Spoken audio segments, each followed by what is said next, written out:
Hey there, Christopher Thunder here from Rider of the Storm in the world's dirtiest workshop.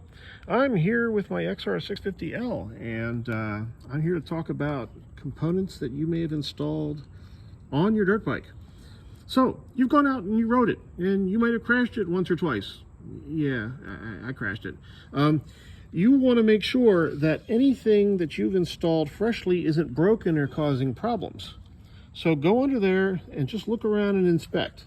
Now here, I'm going to be looking at this. You know, it's still falling out. It's dirt. Make sure that this part isn't wearing down this part. Yeah, it's touching. It's not pushing it into the wheel. It's actually in decent shape.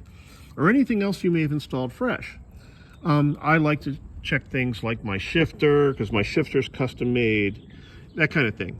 So, when you ride your bike off-road, always do a post-ride check.